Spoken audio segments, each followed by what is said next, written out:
Hello दोस्तों, स्वागत है आपका आपके इस चैनल पर। आज फिर हम हिमालय का आगे का सीरीज कंटिन्यू करते हैं। इंडियन ज्योग्राफी का ये बहुत ही महत्वपूर्ण हिस्सा है। इसमें हम भारत का विभाजन ही पढ़ रहे हैं। हिमालय के बाद और सारी चीज़ों को हम पार्ट बाय पार्ट करते हुए चलेंगे।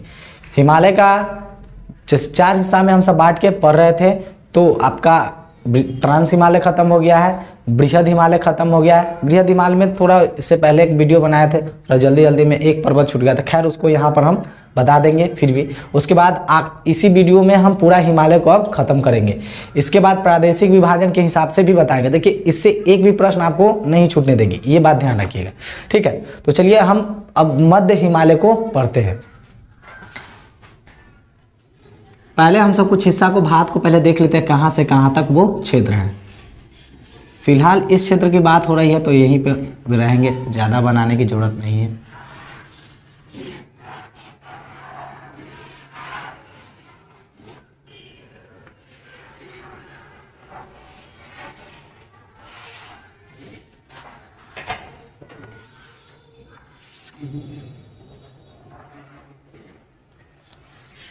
चलिए पहले इन क्षेत्रों की बात कर लेते हैं, उधर की बात की बात। हम इस क्षेत्र को थोड़ा सा बड़ा बनाएं, इधर कोई दिक्कत नहीं है। पहले यहाँ पर हमसे देखे थे, इससे पहले बृहद हिमालय को हम सब यहाँ से पढ़ते हुए चले थे यहाँ तक। एक वो खाली यहाँ पर जैसे एक पर्वत यहाँ पर बताए थे, जिसका नाम था नंगा पर्वत, ठीक है। उसके बाद हम सब यहाँ पर हम बताए थे उत्तराखंड में बंदरपुच, कामेत और नंदा देवी। उसके बाद यहाँ पर था धौलाधर, अन्नपूर्णा, मनसालू, गौरी शंकर, माउंट एवरेस्ट, मैकालू, और आखिरी बात हम सब यहाँ पर कंचनजंगा जो है वो सिक्किम में हम सब देखे थे। और आखिरी यही पर्वत जो था छूट गया था, इसका नाम है नामचा बर्मा। नामचा बर्मा, नामचा बर्मा पर्वत, जो किसका पास है, बृहद हिमालय का ही हिस्सा है। इससे पहले अगर आपने उस वीडियो को नहीं देखा है तो जरूर उसको देख लीजिए, फिर आपको पता चल जाएगा कि इनमें कौन कौन पर्वत है। उसी वीडियो में हम इस पर्वत को याद भी करा दिए थे। तो देखिए, सबसे पश्चिमी पर्वत जो बृहद चाहे हिमालय की बात की जाए तो कौन सा है, तो आपका ये नंगा पर्वत हो गया, ठीक है। और सबसे पूर्वी हिमालय की पर्वत की बात की जाए तो भारत की बात की है में, तो वो नामचा बर्मा है, ठीक है। तो यहाँ पर हम बृहद हिमालय को खत्म करते हैं, ठीक है। अभी हम सब पढ़ेंगे मध्य हिमालय। अब मध्य हिमालय का मध्य हिमालय कहते हैं या लघु हिमालय कहते हैं, है ना, या लिटिल हिमालय भी कहते हैं हिमालय। अब मध्य हिमालय का हिस्सा पढ़ेंगे, थोड़ा सा यहाँ से भारत में ही हल्का सा है, यहाँ तक है, ज़्यादा थी है नहीं। अब देखिए, मध्य हिमालय में ज़्यादातर पर्वत उर्वत नहीं है, बहुत धौलागिरी उरी है, थोड़ा पीर पंजाल का हिस्सा है, तो वो खैर वो पहले ही इंपॉर्टेंट था तो हम उसको पहले ही करा दिए। नॉर्मली तौर पर हम सब यहाँ पर देखते हैं मध्य हिमालय में इस तरह का यहाँ पर मौसम बनता है, जहाँ पर आपको मतलब यहाँ पर घास के मैदान ज़्यादातर पाए जाते हैं। मतलब यहाँ पर घूमने फिरने वाले, यानी इसको पर्यटन स्थल वाला हिमालय कहा जाता है। पर्यटन स्थल यानी यहाँ पर जितना भी आप नाम सुनते हैं, कुल्लू मनाली, ये घाटियाँ है ना, कुल्लू की घाटियाँ, मनाली की घाटियाँ है ना, कश्मीर घाटी है ना, उसके बाद है आपका स्पीति, ये सब नाम जो सुनते हैं वो कहीं और नहीं, वो मध्य हिमालय में। इसको कहते हैं पर्यटन हिमालय। ये पर्यटन स्थल है, पर्यटन स्थल हिमालय, ठीक है। खैर अगर आपको मध्य हिमालय के बारे में लिखना होगा तो हैशटैग दीजिएगा मध्य हिमालय। उसके बाद मध्य हिमालय में लिखिएगा, यहाँ पर क्या है, घास की मात्रा ज़्यादातर आपको मिलेगी, ठीक है। क्यों? क्योंकि यहाँ का मौसम न ज़्यादा ऊंचा है और न ही ज़्यादा नीचा है, मतलब लेवल में है। यहाँ पर अच्छा खासा मौसम भी हो जाता है। यहाँ पर पेड़ पौधे भी आपको देखने को बहुत अच्छे वाले डिजाइनदार जो मिलेंगे। उसके बाद घास के मैदान भी आपको यहीं पर मिलेंगे, घास उस वाला क्षेत्र यहाँ तक ज़्यादा मिलता है, ठीक है। तो इसमें जो मध्य हिमालय में जो घूमने वाली पर्यटन स्थल है उसका हम जस्ट नाम लिख देते हैं।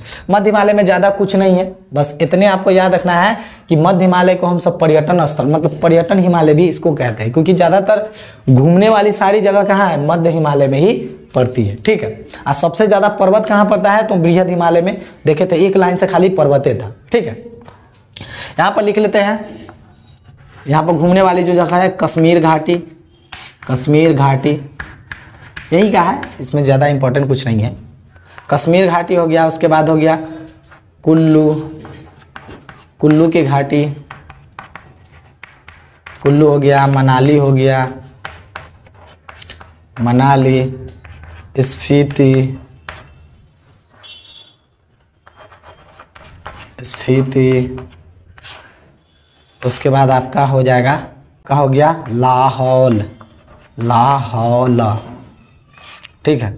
उसके बाद हो गया आपका कांगला, और भी है एक और है कांगला, कांगला। बस इतना ही आपको ध्यान में रखना है कि इसको बस पर्यटन स्थल कहा जाता है। किसको? मध्य हिमालय में ज़्यादा कुछ इंपॉर्टेंट है नहीं, है ना। बस उसमें यह देखिएगा कि ये ज़्यादातर घूमने फिरने वाली जगह है। तो अगर आपको नोट्स में लिखना होगा तो इस तरह से लिख लिया है कि पर्यटन, मध्य हिमालय लिखिएगा और नीचे से लिखिएगा मध्य हिमालय को पर्यटन स्थल के लिए प्रसिद्ध है, ठीक है। जैसे हिमालय की इतनी सारी श्रृंखलाओं में अगर सबसे बात की जाए तो घूमने वाली फिरने वाली जगह कौन है, तो मध्य हिमालय में ही आता है। आपका कश्मीर घाटी का नाम सुने ही, कुल्लू, मनाली, स्पीति, लाहौल, कांगला, ये सब का नाम आपने जरूर सुना। ये कहीं और नहीं बल्कि ये मध्य हिमालय में ही स्थित है, ठीक है। अब ये बात तो आपको पूरी तरह से क्लियर होगा, इसको आप नोट डाउन जरूर कर ले। उसके बाद हमसे देखते हैं शिवालिक, ठीक है। इसको हम मिटा देते हैं, सब काम का भी फिलहाल ये सबको आगे जरूर आप नोट डाउन कर लीजिएगा।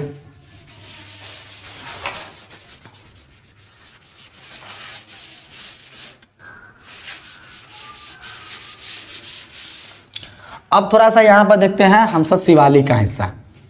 शिवालिक, शिवालिक ये आखिरी हिस्सा है हिमालय का, चौथा, तीसरा हो गया वो वाला। अब यहाँ पर देखते हैं शिवालिक, शिवालिक श्रेणी।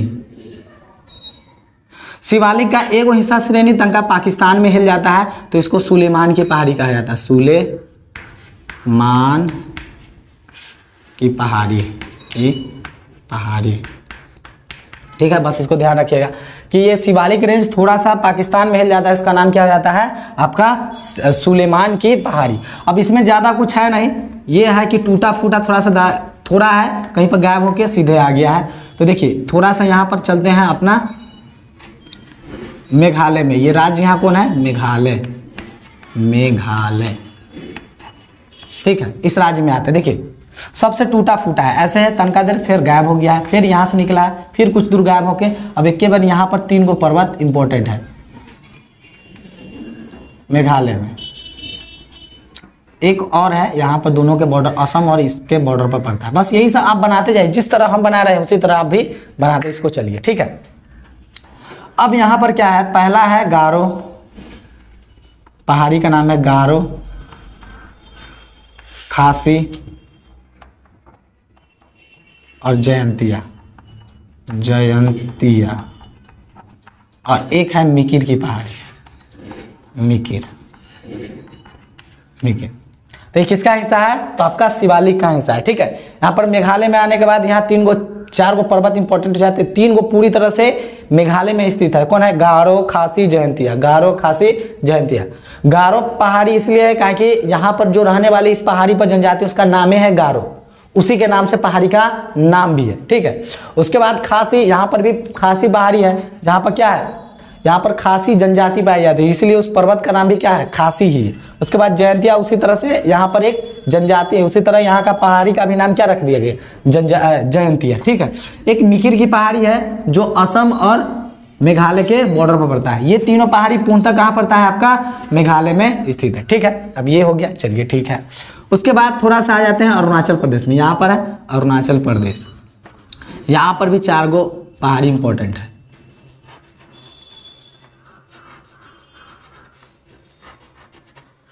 एगो थोड़ा सा आगे बढ़ जाता है यहाँ तक, इसको थोड़ा सा यहाँ से बनाया जाए,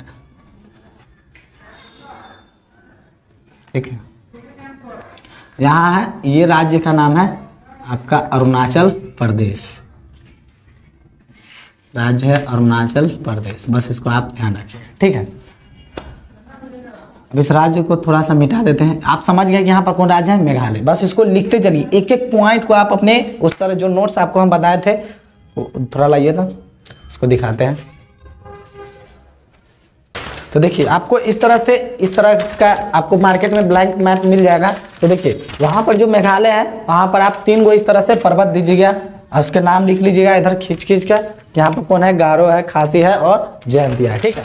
उसी तरह से आपको अब यहाँ पर हम अरुणाचल प्रदेश में, यहाँ पर देखिए अरुणाचल प्रदेश दिखाई दे रहा होगा, यहाँ पर 4 पहाड़ी बनानी है, उस 4-5 को पहाड़ी बनानी है, अभी हम बताते हैं कौन कौन। ठीक है, इस तरह का जरूर आपको लैंड मैप मार्केट से खरीद लीजिएगा। ठीक है, उसके बाद इसको हम मिटा देते हैं राज्य को, थोड़ा चूंकि इसका नाम लिखना है तो लिखते हैं, इसका नाम लिखना है, इसका नाम लिख देंगे, सबका नाम। देखिए ई है डाफला, डाफला। उसके बाद नेक्स्ट पहाड़ी है मीरी, डाफला मीरी।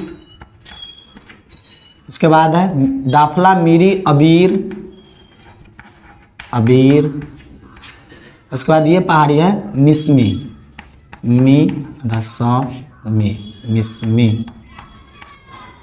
तो कौन है? डाफला मीरी अबीर मिस्मी। ठीक है, उसके बाद एक पर्वत यहाँ पर है जो दोनों के बॉर्डर पर है, डाफला मीरी अबीर मिस्मी पटकाई बूम, पटकाई बूम। इसका नाम क्या है? पटकाई बूम। कहाँ लिख दे? इसका नाम है पटकाई बूम, यहाँ पर लिख देते हैं,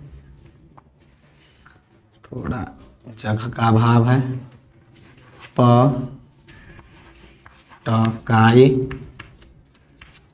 बूम, पटकाई बूम। बस आप देख लीजिए कहाँ कहाँ पर हम साइन दे रहे हैं। इस तरह से पर्वत चोटी बनाइएगा कलम से, या फिर आपके पास हाइलाइटर होगा तो उससे। ठीक है, इस तरह से आपको बनाना है। क्या है? पहला है डफला मीरी अबीर मिस्मी पटकाई बूम। ठीक है, नामचा वर्मा जो था इसके ऊपर है, उस साइड में ऊपर की तरफ है। ठीक है, उसके बाद मेघालय में कौन है? गारो, खासी, जयंतिया और मिकिर, ये दोनों के बॉर्डर पर पड़ता है। ठीक है, अब उसके बाद यहाँ पर पहाड़ी है, कहाँ पर? तो अरुणाचल प्रदेश और यहाँ पर है नागालैंड, उसके बॉर्डर पर कौन है?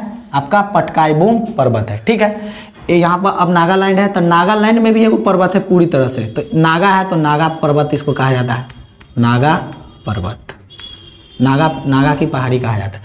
तो नागालैंड में नागा की पहाड़ी जो यहाँ अरुणाचल प्रदेश और नागालैंड के बॉर्डर पर, उसको क्या कहते हैं? पटकाई बूम। उसके बाद यहाँ पर अरुणाचल प्रदेश में डाबला मीरी अबीर मिस्मी इस तरह के पर्वत है। ठीक है, अब कहाँ है? अब एक और पर्वत है। ठीक है, लुसाई की पहाड़ी है, और उसके बाद आपका मिजो पहाड़ी है। मिजो पहाड़ी को ही देख लीजिए, लुसाई की पहाड़ी है, ये है मिजोरम। मिजोरम के नाम पर ही है मिजो पहाड़ी, मिजो पहाड़ी। ठीक है, इस तरह से शिवालिक रेंज ना है, ऐसे ऐसे करते करते वो नीचे की तरफ अंडमान निकोबार हिस्सा को भी माना जाता है कि इसी का हिस्सा है, थोड़ा सा समुद्र में उभरा हुआ है। ठीक है, तो ये हिस्सा करते करते नीचा जो अंडमान निकोबार अपना हिस्सा है वो वहां तक मतलब वो फैला हुआ है। ठीक है, फिलहाल भारत के परिप्रेक्ष्य में आपको इतना ही ध्यान रखना है, शिवालिक पर रहे, शिवालिक का हिस्सा थोड़ा सा पाकिस्तान में चल जाता है, उसका नाम क्या हो जाता है? सुलेमान की पहाड़ी। आगे थोड़ा सा बढ़ता है फिर गायब हो जाता है, गायब होने के बाद कुछ समय तक बाद निकलता है कहाँ? मेघालय में। तो मेघालय में है 3 गो, गारो, खासी, जयंतिया, मिकिर। ठीक है, उसके बाद अरुणाचल प्रदेश में हेलते हैं, तो ये सब किसका है? शिवालिक का हिस्सा है, सभी को बताएंगे। ठीक है, सबसे टूटा फूटा कौन मिलता है? सबसे ज्यादा टूटा फूटा, सबसे ज्यादा टूटा फूटा श्रेणी। ठीक है, इसके बारे में आप कह सकते हैं, किसके बारे में? ये शिवालिक के बारे में आप कह सकते हैं कि क्या है? सबसे ज्यादा टूटा फूटा हुआ पहाड़ी स्थित है। ठीक है, पाकिस्तान में हिल जाता है तो इसका नाम सुलेमान हो जाता है, लेकिन भारत में परिप्रेक्ष्य में आते आते इस पर जो चोटियां होती है उसकी नाम है। ठीक है, गारो, खासी, जयंतिया, मिकिर। आई होप कि आपको समझ में ये आ चुका हो। ठीक है, अब इतना क्षेत्र आपको जरूर मैप में उतार लेना है कि है कहाँ। देखिए ये सीक्वेंस वाइज है, सारे पर्वत है एकदम सीक्वेंस वाइज है। एग्जाम में इसमें से कोई भी पर्वत आ सकता है, आपको अरेंज करने के लिए बोला है। मेनली तौर पर आपको इधर से ही कोई 3-4 वो दे दिया जाता है, उसके बाद बिछाया जाता है कि आप पूरब से पश्चिम बिछाइए, पश्चिम से चाहे पूर्व की ओर बिछा सकते हैं। ठीक है, तो अगर आपका सब लोकेशन अगर पता रहेगा तो आप आराम से किसी भी पर्वत को आराम से बिछा सकते हैं, अरेंज कर सकते हैं। ठीक है, आप इसको जरूर नोट डाउन कर ले। शिवालिक का वो रेंज आपको कंप्लीट हो चुका होगा। ठीक है, अब शिवालिक में कुछ चीज़ों का जिक्र होता है, जैसे आप दून का नाम सुने होंगे, देहरादून है ना, कोटली दून। उसके बाद पाटली दून है ना, दून एक होता है दून, एक होता है द्वार। इन दोनों को आप ध्यान से समझिए, ये आपको मिलेंगे शिवालिक रेंज वाले हिस्से में ही मिलेंगे। जैसे शिवालिक रेंज थोड़ा सा हल्का इस तरह से है, ठीक है। तो इसके पश्चिमी वाले में हिस्से में जो होता है ना, सबसे पश्चिम वाले हिस्सों को आपको कहा जाता है दून के नाम से जाना जाता है। ये इस क्षेत्र में मान लो कोई जगह है तो इसको कहा जाएगा दून, इसको कहा जाता है दून, ठीक है। उसके बाद अगर पहाड़ी के पूर्वी साइड में है, पूर्वी साइड में है तो उसका नाम रहता है द्वार। अब कौन कौन दून फेमस है आपको हम बता देते हैं। देहरादून का नाम जरूर सुने हैं, देहरादून है ना, कोटली दून, उसके बाद पाटली दून,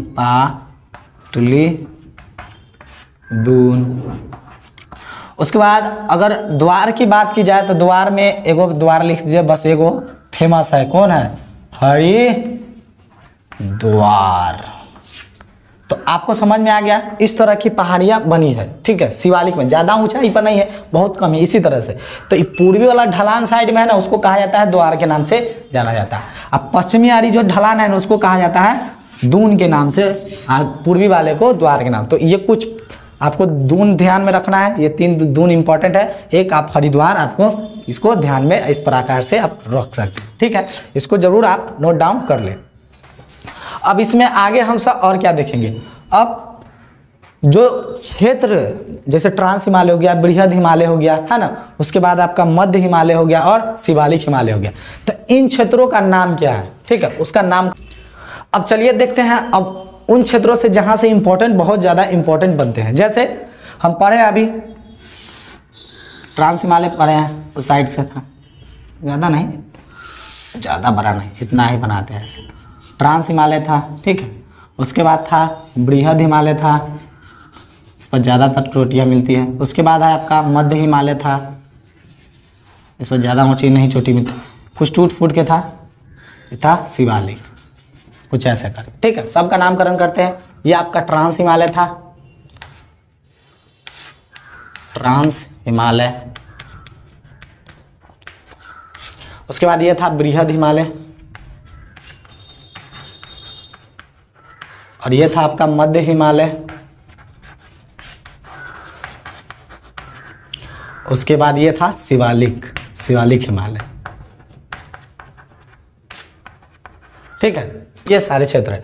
अब देखिए पूछा जाता है कि ट्रांस हिमालय बृहद हिमालय वाले बीच में जो जगह है इसका नाम क्या है, या फिर ट्रांस हिमालय बृहद हिमालय किन क्षेत्रों से अलग होते हैं। तो बस बहुत इंपॉर्टेंट है, मतलब इसको कहते हैं सचर जोन,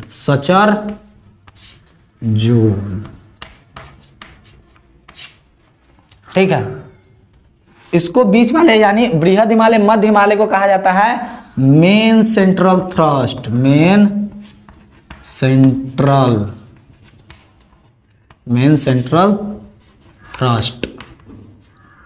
उसके बाद बीच वो क्षेत्र, देखिए तीनों को क्षेत्र है, चारों को तो बनेगा नहीं, क्या कि एगो दूगो तीनों को गैप ना है, इधर उधर गैप नहीं है। इधर के बाद इधर का क्षेत्र भारत का पड़ जाता है, उधर तिब्बत यानी चीन का पड़ जाता है।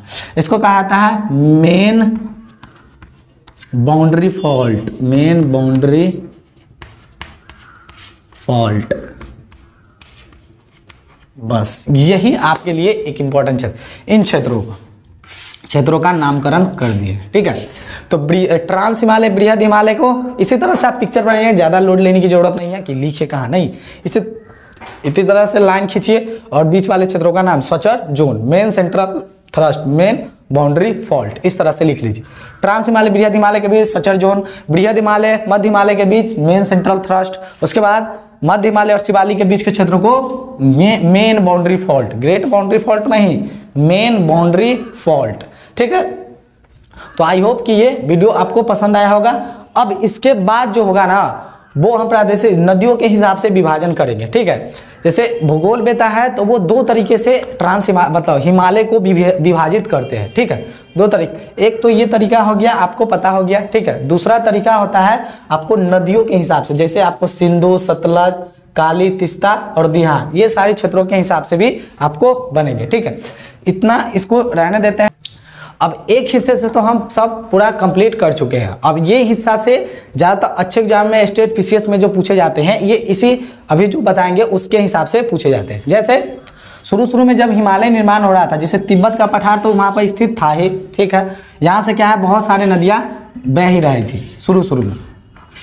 जैसे आपका सिंधु हो गया, सतलज हो गया, काली हो गया, तिस्ता, दिहा, ये जो होता है ये पहले से ही नदियाँ बह रही थी। लेकिन यहाँ से जब टकराया जो क्षेत्र, तो कितनों टकराया, नदियाँ उसको काटती ही रही, तो बीच में हमको गैप मिलता है इस तरह से। तो इसके हिसाब से भी हमको लेयर बाय लेयर, जैसे आपको कोई भी क्षेत्र होता है इस तरह से लेयर बाय लेयर पढ़ा जाता है। तो एक हिसाब से तो हम सब पढ़ ही लिए। एक होता है पर्वत के हिसाब से पढ़ते हैं। तो पर्वत जैसे तिब्बत में एक अलग प्रकार की पर्वत पाई जाती है, तो ट्रांस हिमालय उसका नाम दे दिया गया।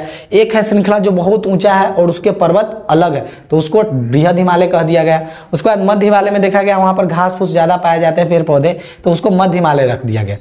एक पर्वत ऐसा देखा गया जो अभी शुरू हुआ है, मतलब सबसे बाद में बनना शुरू हुआ, वो शिवालिक वाला, कहीं टूटल फूटल है तो वो हिस्सा, तो वैसे बांटे हैं। अब है नदियों के हिसाब से हम सब बांटेंगे, और इसमें जो पर्वत बनेंगे वो आपको हम वो अगर वो हिस्सा कंप्लीट है तो ये भी हिस्सा 1 मिनट में हो जाएगा। अब थोड़ा सा देखते हैं, बात का पूरा हिस्सा हमको बनाना पड़ेगा।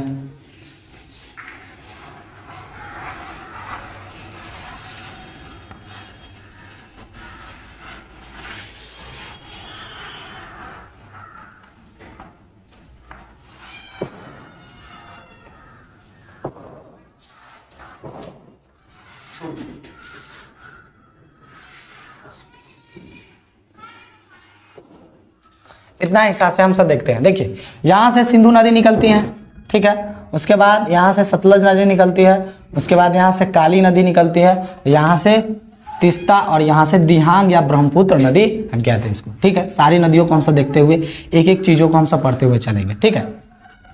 ये अच्छे एग्जाम में इसी श्रेणियाँ से मतलब क्वेश्चन रहते हैं। ये कौन सी नदी है, सिंधु नदी है, सिंधु नदी।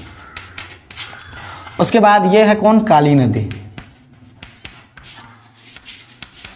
सॉरी काली नदी बोल रहे, ये है सतलज नदी, सतलज नदी।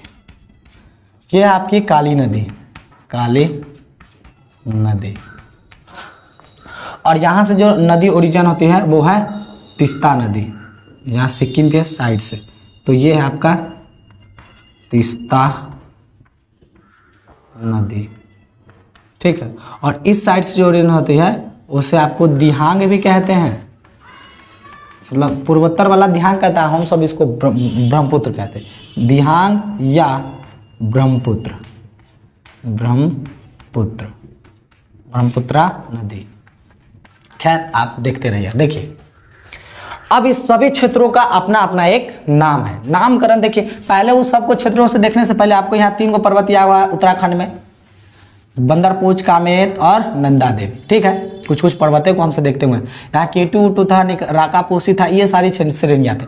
यहाँ पर था धौलाधर, अन्नपूर्णा, मनसालू, गौरी शंकर, यहाँ पे था माउंट एवरेस्ट, मकालू, और यहाँ था आपका कंचनजंगा। अब ये इसको ध्यान पे रखिए। उसके बाद यहाँ पर था आपका नामचा वर्मा, ठीक है। उसके बाद यहाँ पर था आपका डाफला, मीरी, अबीर, मिसमी, पटकाईबू, ठीक है। ये सारे क्षेत्र। उसके बाद गारो, खासी, जयंतिया, मेखिर। उसके बाद नागालैंड में था नागा पहाड़ी, मिजोरम में था मिजो पहाड़ी, ठीक है। ये सारी चीज़ों हम सब पढ़ चुके हैं पहले ही। अब देखिए यहाँ पर क्षेत्रों का थोड़ा सा नाम, सिंधु नदी और सतलज नदी के बीच के क्षेत्रों का नाम है, इसको कहा जाता है पंजाब हिमालय, पंजाब। अब देखिए ये अलग श्रेणियों से विभाजित, 2 तरीके से हम हिमालय पढ़ते हैं। एक श्रेणी जो पीछे पढ़े हैं वो हो गया, और एक तरीका ये होगा। लेकिन ज़्यादातर अच्छे एग्जाम, जैसे इस बार भी इससे पहले एग्जाम जो हुआ है उसमें इससे आए हुए थे क्वेश्चन, वही हम बताते हैं कैसे क्वेश्चन। पंजाब या कश्मीर हिमालय इसको कहते हैं, कश्मीर हिमालय, ठीक है। किसको, तो आपको सिंधु नदी सतलज नदी के बीच जो क्षेत्र है उसको नाम क्या है, पंजाब या कश्मीर हिमालय, नदियों के हिसाब से विभाजन है। उसके बाद सतलज नदी और काली नदी के बीच को हम सब कहते हैं, ये है आपका कुमायूं हिमालय, कुमायूं हिमालय, हिमालय, ठीक है। ये जो बड़ा क्षेत्र है यहाँ से जो दिख रहा है, ये बड़ा सबसे बड़ा वो है आपका नेपाल हिमालय, नेपाल हिमालय, हिमालय, ठीक है। ये है आपका नेपाल हिमालय। और जो ये क्षेत्र है इसमें सबसे ज़्यादा असम भर का है, तो इसीलिए इसको कहा जाता है असम हिमालय, इसको कहा जाता है असम हिमालय, ठीक है। तो देखिए तीस्ता नदी और दिहांग या ब्रह्मपुत्र नदी के बीच के क्षेत्र को क्या कहता है, कौन सी हिमालय के नाम से आता है, तो असम हिमालय। उसके बाद काली नदी तीस्ता नदी के बीच कौन हिमालय है, तो आपका नेपाल हिमालय। सतलज नदी और काली नदी के बीच कौन सा हिमालय है, तो कुमायूं हिमालय। उसके बाद सिंधु नदी और सतलज नदी के बीच में पंजाब हिमालय या फिर कश्मीर हिमालय आप इसको कह सकते हैं। अब देखिए यहाँ पर क्वेश्चन कैसे बनते हैं कि नेपाल हिमालय में स्थित कौन से पर्वत है, इसमें से 4-5 को दे दिया जाए, इसमें से उठा के दे दिया जाए। तो आपको चूज करने के लिए देखिए सतलज नदी और काली नदी बोले तो कुमायूं हिमालय में कौन कौन, बंदरपुर, कामेत और नंदा देवी, बस इतने पर्वत है, ठीक। उसके बाद काली नदी और तीस्ता नदी की बात की जाए तो ये सबसे बड़ा है, सबसे छोटा आपका हो जाएगा कुमायूं हिमालय। ये क्या है, सबसे छोटा हिमालय है, सबसे छोटा हिमालय। ये भी क्वेश्चन पूछा जाता है, ये वनडे एग्जामिनेशन पूछा था कि छोटा हिमालय कौन सा है। उसके बाद ये क्या है, सबसे बड़ा है नेपाल हिमालय, सबसे बड़ा है कौन, नेपाल हिमालय। कौन दो नदियों के बीच है, तो काली नदी और तीस्ता नदी। इससे इस तरह से प्रश्न बनते हैं। मतलब आपको जो इतना पढ़ना होगा ना, वो आपको हम इतनी छोटी सी चीजों में हम बता दिए, बस एक भी प्रश्न नहीं छूटेंगे। उसके बाद जैसे मान लिया जाए कंचनजंगा, उसके बाद माउंट एवरेस्ट और महाकालू, ये किस क्षेत्र में पड़ता है, किस हिमालय में पड़ता है, तो आप कहाँ कहेंगे, नेपाल हिमालय। क्योंकि ये सब हिमालय किस में पड़ता है, मतलब ये सब पर्वत जो पड़ते हैं वो किसमें, नेपाल हिमालय पड़ते हैं। कहेंगे गारो, खासी, जयंतिया, ये तीनों पर्वत जो है, पहाड़ी जो है, वो किस हिमालय में पड़ता है, तो आप कहिएगा असम हिमालय में, ठीक है। उसके बाद आपका नामचा बर्मा यहाँ पर हो जाएगा। अब इतना से क्वेश्चन कभी बाहर बनेगा ही नहीं, यही सब कुछ है, इसी से प्रश्न केवल आते हैं। ये पर्वत से अगर बनेंगे ना तो यहीं से आते हैं प्रश्न। अब कोई भी एग्जाम में होगा ना, अरेंजमेंट अगर आपको याद है, अगर आपने हमारा कहने के हिसाब से अगर आपने इसको देखिए, एक फिर इसी तरह लीजिएगा और यहाँ से नदी गुजारिए, यहाँ से एक नदी गुजारिए जिसका नाम आपका सिंधु होगा, फिर होगा सतलज, फिर काली, है ना, उसके बाद तीस्ता, दिहांग, इस तरह से नदी आप बांटिए और बीच में फिर से पर्वत बनाइए। तो कम से कम 3-4 को मैप आपको लग जाएगा, लेकिन इसको आप पिन अप कर लीजिएगा। और उसके बाद जिस दिन आपको, वैसे तो याद हो ही गया होगा, एक बार देखिए आप याद हो जाएगा, ठीक है। तो इस तरह से क्षेत्रों से आपको ये प्रश्न बनते हैं। अब पूरा हिमालय खत्म हो गया, इसके बाद अब कुछ नहीं हिमालय में, हिमालय हो गया खत्म, ठीक है। सबसे बड़ा हम लिख दिए हैं, सबसे छोटा लिख दिए हैं। आप उसी तरह से देखिएगा कि अगर क्या है, इस तरह से क्वेश्चन पूछा जाए कि काली नदी और तीस्ता नदी के बीच कौन सा हिमालय है, तो कौन सा हिमालय है, काली नदी, तीस्ता नदी कौन है, नेपाल हिमालय। उसके बाद सिंधु नदी सतलज नदी के बीच कौन सा हिमालय, तो देखते हैं सिंधु नदी सतलज के बीच कश्मीर या पंजाब हिमालय उसको कहते हैं। फिर और कहेंगे दिहांग नदी और तीस्ता नदी के बीच कौन सी नदी है, कौन सा हिमालय है, तो आपका असम हिमालय। इस तरह से प्रश्न वनडे एग्जाम में बनते हैं। अगर पहाड़ियों से तो इस तरह की पहाड़ी आपको यहाँ पता होगा, मेघालय है, यहाँ पर अरुणाचल प्रदेश, इस तरह से क्षेत्र है, ठीक है। इस तरह से आप बना के पूरे क्षेत्रों को तैयार कर लीजिए। आई होप कि आपको ये वीडियो बहुत पसंद आया होगा। इसके बाद हिमालय हो गया, अब इसके बाद दक्कन शुरू होगा, दक्कन या प्रायद्वीपीय हिस्सा को ही हम सब शुरू करेंगे। उसके बाद घाट होगा, उत्तर भारत का मैदान, मरुस्थलीय क्षेत्र और द्वीपीय समूह क्षेत्र। इतना में पूरा प्रादेशिक विभाजन कोई ऐसा एग्जाम नहीं है कि उससे एग्जाम न पूछा हो। उसके बाद इससे पहले एक वीडियो पूरा कंप्लीट हो चुका है भारत का परिचय, उससे भी कोई ऐसा एग्जाम नहीं है जो उससे प्रश्न नहीं पूछते। उसके बाद इस तरह से आपने हो सका है कि इससे पहले आप पढ़े तो अच्छी बात है, नहीं तो उसके लिए तो हम आपको अरेंज कर ही दिए, ठीक है। तो आई होप कि आपको ये वीडियो बहुत पसंद आया होगा और सारी चीज़ों को आप एक एक लाइन बाय लिख लीजिए, ठीक है। अगर ऑफलाइन मुझसे पढ़ना है तो आप आ सकते हैं लालू चौक किरमा मुजफ्फरपुर में, मेरा कोचिंग एक चलता है करियर सक्सेस इंस्टीट्यूट। आप यहाँ पर भी कंपटीशन क्लासेस कर सकते हैं। यहाँ पर फाउंडेशन बैच शुरू है जहाँ पर आपको history, geography, polity, economy, math, reasoning, ये सारे चीज़, वर्ल्ड ज्योग्राफी, वर्ल्ड हिस्ट्री, ये सारे चीज़ फाउंडेशन लेवल से, 0 लेवल से पढ़ाया जाएगा, ठीक है। तो आप यहाँ से बहुत मिनिमम कॉस्ट है, बहुत कम पैसे में आपको ये सारी चीज़ उपलब्ध कराए जाएंगे, ठीक है। तो आज के लिए इतना ही, अब मिलेंगे किसी नेक्स्ट वीडियो में किसी नए टॉपिक के साथ, तब तक के लिए जय हिंद।